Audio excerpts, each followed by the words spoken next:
Hi, good afternoon, welcome all. അപ്പോൾ ഇന്നത്തെ ഉണ്ടോ സാമ്പാർ ഉണ്ടോ?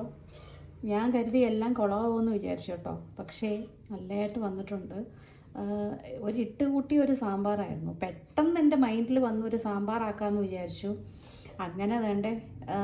ഇത് വേറൊന്നുമില്ല, 3 ഇൻഗ്രീഡിയൻസ് ആണ് മെയിനായിട്ട് ഞാൻ ഉപയോഗിച്ചത്. പയറ് പരിപ്പുണ്ടല്ലോ അത്, പിന്നെ ചുവന്നുള്ളി, പിന്നെ സാമ്പാർ പൊടി. അത് സാമ്പാർ പൊടി ഞാൻ ഹോം മെയ്ഡാണ് ഉപയോഗിച്ചത് കേട്ടോ. പിന്നെ കൂടാതെ കായൊക്കെ നമ്മൾ ഇടുമല്ലോ, അതുമെല്ലാം ഞാൻ ചേർത്തു. പക്ഷെ നല്ലതായിട്ട് വന്നിട്ടുണ്ട്. അടിപൊളി ടേസ്റ്റ്, നല്ല ടേസ്റ്റ്. ഞാൻ ഒട്ടും കരുതിയില്ല. ഞാൻ വിചാരിച്ചു ആകെ കുളമാവും എന്നൊക്കെ വിചാരിച്ചിരുന്നതാണ്. ബട്ട് അൽഹംദുലില്ലാ നല്ലതായിട്ട് വന്നിട്ടുണ്ട്. നല്ല സാമ്പാർ കേട്ടോ. അത് കഴിഞ്ഞിട്ട് വേറൊരു സാധനം, ഇതാണ് വൻപയർ. ചിലയിടത്ത് അച്ചിങ്ങ എന്നൊക്കെ പറയാറുണ്ട്. അത് മെഴുക്ക് വരട്ടിയത്. ഓക്കെ, അപ്പം ഇത് രണ്ടുമാണ് ഇന്നത്തെ ഊണ്. ഓക്കെ, എല്ലാവരും ചോറ് കഴിച്ച് കാണുമല്ലോ അല്ലേ? 3 മണി ആവാറായി. Okay, take care, by.